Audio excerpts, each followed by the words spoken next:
John never thought life could get this strange. A year ago, he was just a normal guy working at a warehouse, eating cheap noodles every night and complaining about rent. But now he came home every day to an alien maid who cleaned his socks, cooked his rice, and hummed in a voice that didn't sound like anything from Earth. Her name was Rayla. John called her Ray, because his tongue always stumbled over the alien syllables. She had skin that shimmered like oil spilled on water, flashing green, purple, and silver depending on the light. Her hair wasn't really hair, more like soft strands of light that fell across her shoulders, glowing faintly at night. And her eyes, they were the strangest of all. They glowed blue, faint but steady, like two tiny lanterns. When Ray first arrived, John couldn't believe it. He'd signed up for the cultural exchange program as a joke, something he thought would get him a free check from the government. He didn't read all the rules, didn't care about the fine print. He thought it would be like hosting a foreign student, maybe some quiet alien who stayed in their room, leaving him alone.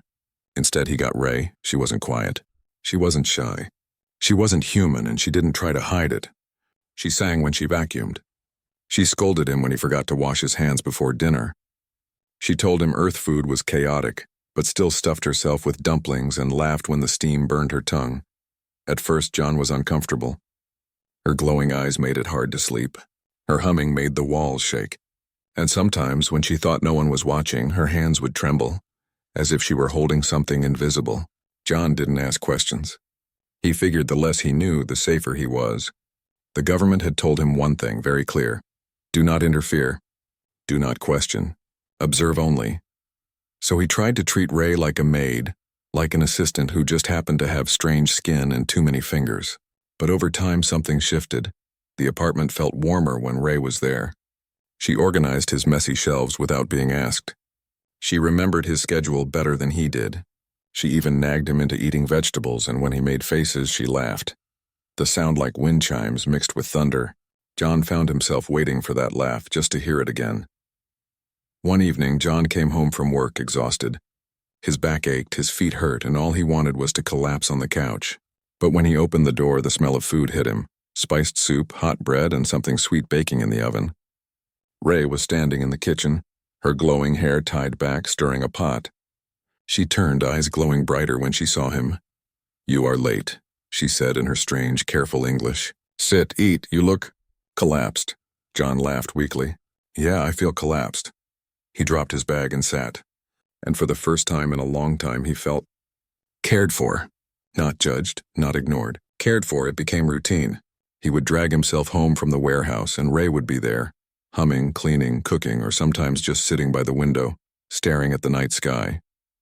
He never asked what she was thinking about, but sometimes he wondered if she missed her home. Sometimes, when her glowing eyes dimmed, he wondered if she regretted being stuck with him. But then she would turn, smile, and scold him for leaving his shoes in the hallway. And John's chest would feel lighter. It was a strange life, but it worked. Human and alien, sharing the same roof, learning each other's habits, forming a rhythm neither of them expected. John thought maybe this was all the exchange program really was, just learning to live together.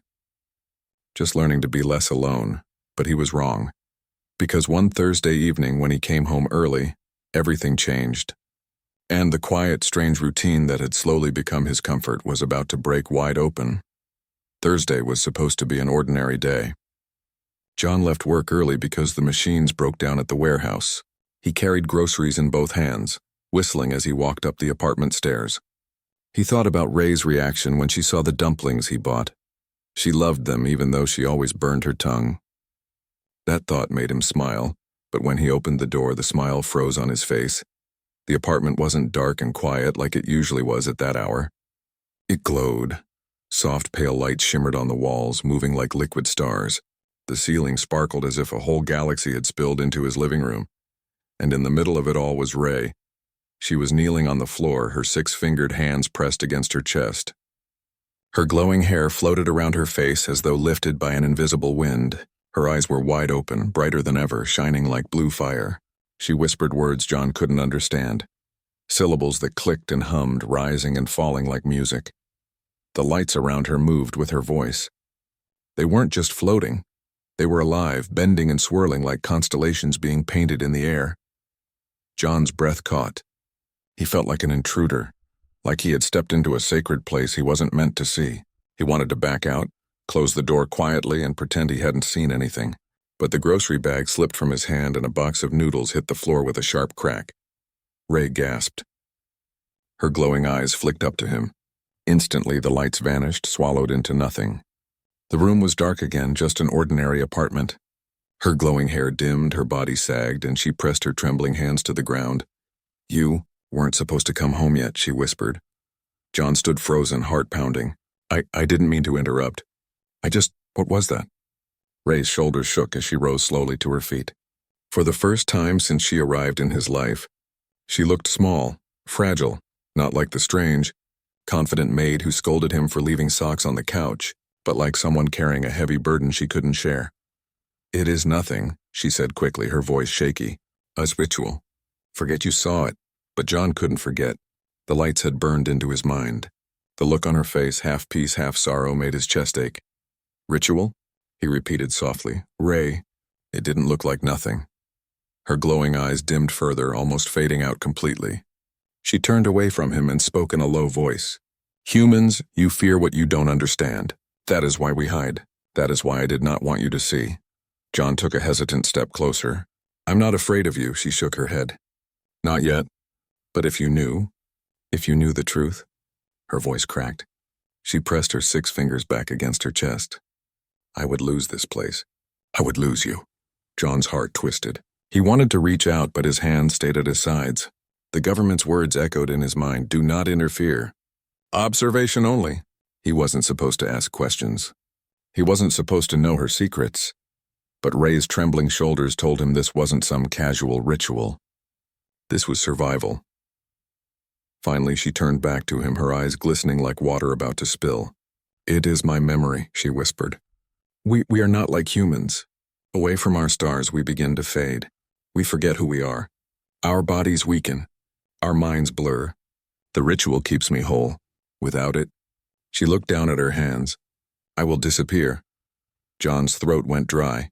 Disappear. The word hit him harder than any warning from the government. He stared at her glowing eyes, dimmer than he'd ever seen, and suddenly the thought of losing her felt unbearable. He wanted to say something, anything, but the words stuck in his chest. All he could do was stand there watching her, feeling the weight of a secret he wasn't supposed to know. And in that moment, the simple, strange routine they had shared cracked open. The truth had slipped out and nothing would ever be the same again. John didn't sleep much that night. He kept replaying the moment over and over in his head. The lights moving like stars, Ray's glowing eyes filled with fear. The way her voice broke when she said she might disappear. He had never seen her like that before. Ray was usually sharp, confident, sometimes even bossy. She laughed easily, scolded him without hesitation, and carried herself like she belonged anywhere she went. But last night she had looked fragile, like a candle about to go out. John lay in bed staring at the ceiling, his chest heavy. He wanted answers, but he also remembered the rules. Do not interfere. Do not question. That was the contract. That was the line he wasn't supposed to cross. But how could he ignore what he had seen? The next morning, Ray moved around the apartment quietly, almost too quietly. She didn't hum when she swept the floor. She didn't tease him when he burned his toast. She didn't even nag him about his messy shoes. It was as if she was trying to shrink into the background, as if pretending nothing had happened could erase the memory. John couldn't take it anymore. Finally, while she was folding laundry, he sat down across from her. His voice came out rougher than he meant. "Ray, we need to talk." She froze, the shirt in her hands trembling slightly. For a long time, she didn't look at him. Then she set the shirt down and folded her glowing hands in her lap. "What do you want to ask?" she said softly. John leaned forward. "That thing last night. The lights. The ritual. Why didn't you tell me?" Her glowing eyes flickered, dim like fading embers. "Because you are human," she whispered. "Humans want order, rules, safety. When they see something they do not understand, they grow afraid. I did not want you to look at me with fear." John shook his head. "I wasn't afraid. Surprised, yeah, but not afraid." She gave a sad, almost bitter smile. "Not yet. But if you knew what it means, maybe you would be." His chest tightened. "Then tell me, please." Let me understand. For a long time, Ray sat in silence, her glowing hair falling like silver threads across her shoulders. When she finally spoke, her voice trembled. We are born under stars that sing to us, she said. Their light is in our blood. Away from them, we weaken. It is not just the body, it is the memory. The songs of our home fade. Our names fade. Even our faces, gone. We become empty shells. John felt his throat go dry. He imagined Ray's laughter disappearing, her voice fading, her glowing eyes turning dark. The thought hurt more than he expected. So that ritual, it keeps you alive? Yes, she whispered. It keeps me whole. It calls the memory back, but it is not enough forever. One day, even with the ritual, I will fade. The words hit him like a stone in the chest. He wanted to tell her she was wrong, that there must be another way, that she wouldn't fade as long as she was here. But her glowing eyes told him she believed it with all her being. Why didn't you tell the government? He asked quietly, her lips pressed into a thin line. Because the government does not care. They measure. They record. They do not feel. If they know I am fading, they will send another in my place. I will be discarded. The word sent a chill down John's spine. Discarded. Like trash. For a long moment, neither of them spoke. The sound of the city outside filled the silence. The cars, the distant voices, the life going on as if nothing had changed. Finally, John reached across the table. He didn't touch her, not yet, but he placed his hand close to hers. Ray, he said softly, I don't care about the rules. I don't care what the contract says. You're not just some exchange program to me. You're my friend. Maybe more than that. So please don't hide from me. Let me help. Her glowing eyes widened, shimmering with unshed tears. She stared at him for a long time, her lips parting as if to speak, but no words came out. Instead, she looked down, her 6 fingers curling into her palm. Help is dangerous, she whispered. If they know you know, they will take me away. John's chest burned, but his voice was steady. Then they don't have to know. For the first time since last night, Ray looked at him fully, and in her glowing eyes was something he hadn't seen before. Hope mixed with fear. A fragile trust beginning to form. John knew then that whatever rules he had signed, whatever lines he was supposed to stay behind, didn't matter anymore. Because this wasn't about contracts or programs. It was about Ray. And he couldn't let her fade. John woke the next morning with a heavy heart. The sunlight crept through the blinds, painting stripes across the floor, but he didn't feel its warmth. He sat at the edge of his bed, running a hand over his face. The government's voice still echoed in his head. Do not interfere. Observation only. He had signed that paper. He had agreed.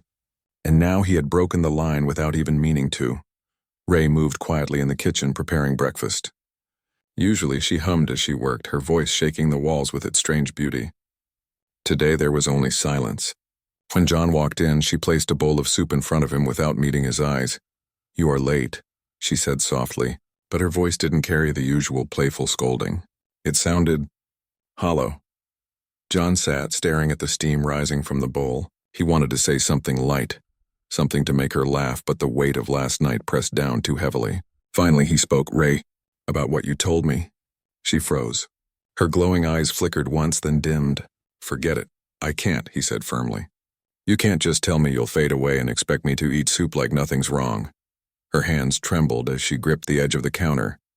You don't understand. Humans aren't supposed to know. If they find out, I lose everything. They will send me back, and then I will fade even faster. John clenched his fists. So what, I'm supposed to just watch you disappear? Her voice broke. Yes.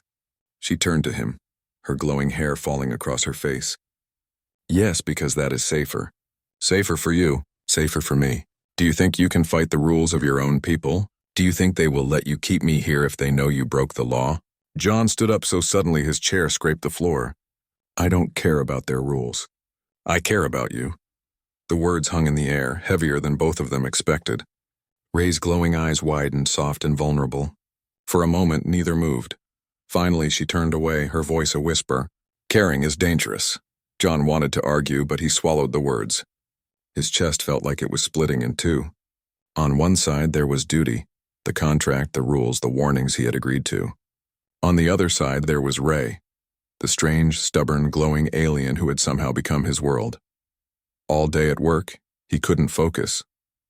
The warehouse machines clanged and roared, but his mind was stuck on Ray. He imagined her fading, her glowing eyes dimming, her voice falling silent. The thought made his stomach twist. He wanted to protect her, but he didn't know how. And the worst part was knowing that every step closer he took might also bring danger to them both. That evening he came home and found Ray sitting by the window. She wasn't cleaning or cooking. She was just staring at the night sky, her hands folded in her lap. The glow from her hair was faint, barely a flicker. John sat down beside her. For a while, neither of them spoke. The city outside buzzed with life, cars, sirens, laughter from the street. Inside the apartment, silence pressed between them. Finally, John said, "When you look at the stars, do you see home?" Ray's lips parted, and for the first time all day she let out a sound that wasn't heavy with fear. It was soft, fragile, almost a sigh. "Yes, I see pieces of it, but they are so far away." "Too far," John swallowed hard. "Then maybe we can bring them closer." She turned to him slowly, her glowing eyes searching his face. "What do you mean?" He shook his head. "I don't know yet. But I can't sit here doing nothing. I won't." Ray's expression softened, but sadness still lingered. She whispered, "You will get hurt. They will not forgive you." John looked at her, his jaw tight, his chest heavy with something he couldn't fully name. "Then let them come for me. But I won't let them take you, and I won't let you fade." For a long time, Ray said nothing. She just stared at him, her glowing eyes shimmering with unspoken emotion. Finally, she whispered, "You are foolish, John." He smiled weakly. "Yeah, but maybe foolish is what we need." And though her eyes still carried fear for the first time that day, Ray smiled back. John couldn't escape the thought anymore. Every day Ray was fading, little by little. He saw it in the way her glowing hair no longer lit the room as brightly as before. He saw it in how she stopped humming while she worked, how her voice sometimes cracked when she tried to sing.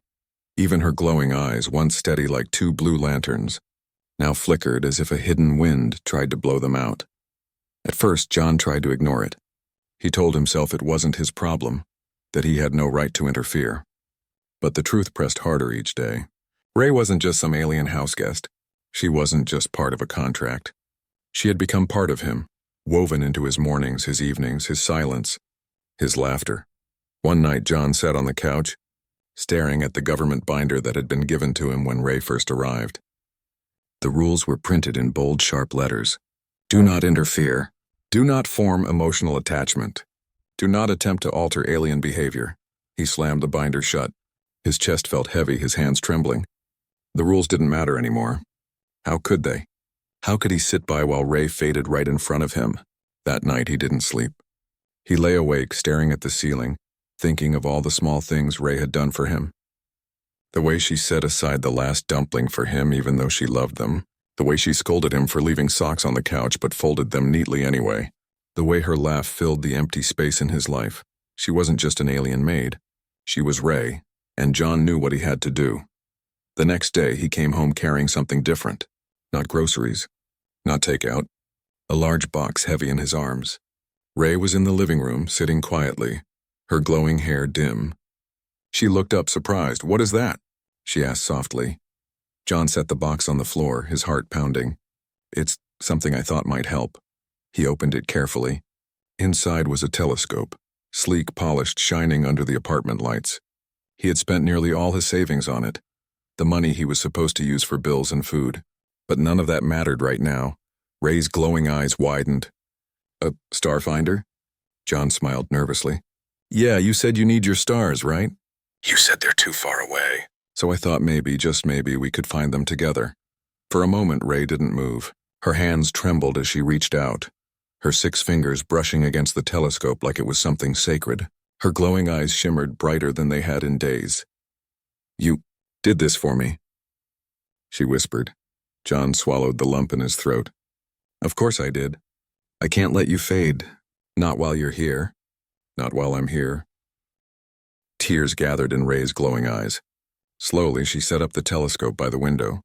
Her hands shook, but her movements were careful, reverent.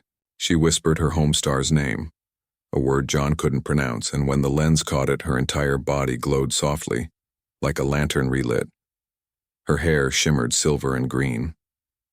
Her eyes blazed brighter than he had ever seen. The room filled with warmth, like a heartbeat shared between them. She turned to him, tears running down her alien cheeks. "You broke the rule for me." John shook his head, his voice thick. "No, I just chose what mattered." For a long time, Ray said nothing. She just stared at him, her glowing eyes trembling with emotions he couldn't name. Finally, she whispered, "Humans, you are foolish. But maybe that foolishness is why you survive." John laughed softly, though his eyes burned. "Or maybe it's why we fall in love." The words slipped out before he could stop them. Silence filled the room. Ray's glowing eyes widened, her breath catching, her body trembling. John froze, his heart slamming against his ribs. He hadn't meant to say it, not like that, not now. But it was too late. The truth hung in the air between them, undeniable. And Ray, for all her fear, didn't look away. That night felt different from every night before. The telescope stood tall by the window, its glass catching the faint glow of the city lights. Ray moved around it like a priestess near an altar, her glowing hands trembling as she adjusted the lens. John sat on the couch, watching her with quiet awe. She whispered to herself in her alien tongue, words that rolled like music through the air. Her glowing hair shifted colors with each breath, silver fading to green, then to violet, then back again. John didn't understand the language, but he understood the feeling. It was longing, it was love, it was home. Finally, Ray pressed her 6 fingers against the telescope and drew in a shaky breath. "There," she whispered. John stood and stepped closer. He followed her gaze through the glass. At first, he saw only pinpricks of light scattered across the black sky. But Ray pointed, her glowing finger steady, and he noticed one star, faint, distant, but burning with a strange hue, like a pearl glowing at the edge of eternity. "That one," Ray said, her voice trembling. "My home sings from there." John didn't know what to say. He could only stare, heart pounding, as Ray's body began to glow again. Soft at first, then stronger, brighter, until she lit up the entire room. Her eyes blazed, her hair shimmered like liquid fire, and the air around her pulsed with warmth. And then she began to sing. It wasn't the soft humming he had heard while she cleaned, or the playful notes she used when she teased him. This was something else, something bigger, deeper, older. Her voice shook the air, resonating with the walls, filling every corner of the apartment. The lights in the room flickered, then gave way to something impossible. Constellations appeared, not painted stars, not projections, but living constellations. The walls of the apartment melted into night. The ceiling dissolved into an endless sky.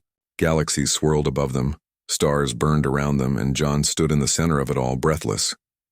Ray's song rose higher, weaving through the air like a river of light. Her glowing hands moved, shaping the stars into patterns. Animals, flowers, entire worlds. Her voice cracked with emotion, but it never stopped. John's chest ached. His throat tightened. He wanted to weep, though he didn't understand why. Maybe it was the beauty. Maybe it was the sorrow. Maybe it was knowing that this alien, this strange glowing being, had trusted him with something so deeply sacred. Finally, her song slowed, softened, and faded into silence. The constellations lingered for a moment longer, then dissolved back into the plain white walls of the apartment. Ray collapsed to her knees, trembling, her glowing hair dimming to a faint shimmer. John rushed forward, kneeling beside her. "Ray, are you okay?" Her eyes, still glowing faintly, turned to him. Tears rolled down her alien cheeks, catching the dim light. But she was smiling, truly smiling, radiant in a way he hadn't seen since she arrived. "You gave me back my stars," she whispered. "I thought I had lost them forever, but you brought them close again." John's chest felt like it would break. He cupped her trembling hands in his own, holding them tight. "I just wanted you to feel whole again." Her glowing eyes softened, shimmering like the distant star she had pointed to. "John, you don't understand. This is not just survival. This is life. You gave me back my name, my song, myself. Without you, I would have faded into nothing. With you, I am Ray again."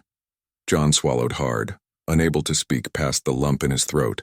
All he could do was hold her hands tighter, as if anchoring her to this world, as if refusing to let go could keep her from fading ever again.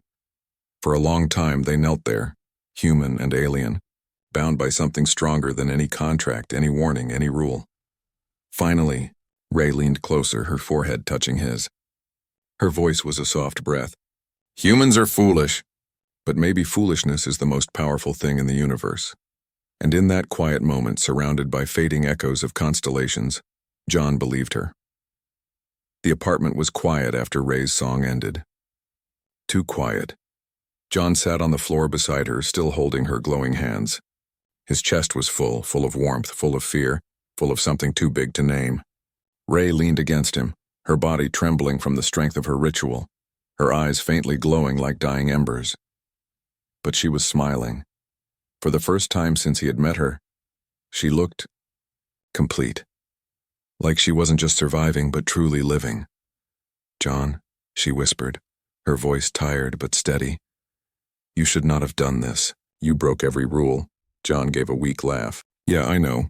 But rules don't matter when it comes to you." Her glowing eyes softened. "Humans," she said gently, "always reaching past their limits. That is why you rise and why you fall." He didn't answer. He only brushed a strand of glowing hair from her face, careful, almost reverent. For a long time they sat together in silence, listening to the hum of the city outside, both knowing that something had changed forever. The days that followed were different. Ray hummed again while she cleaned, but now her humming was stronger, brighter, full of life. She cooked with more energy, laughed more easily, and sometimes when John came home, he would find her at the telescope, whispering her star's name with a smile on her lips. But danger also pressed closer. Twice, John noticed government inspectors outside the building, men in suits carrying black tablets asking questions to neighbors. Twice, Ray grew silent and dim until they left. The fear of losing her hung like a shadow over every warm moment they shared, and yet John refused to regret. One evening, as Ray prepared dinner, John sat at the table, watching her move gracefully across the small kitchen. His chest tightened with a thought he couldn't shake. "Ray," he said suddenly. She looked up, her glowing eyes curious. "Yes? If they ever try to take you away?" He hesitated, then spoke firmly. "I won't let them," her hands stilled. Slowly, she turned to face him. "John, you cannot fight them.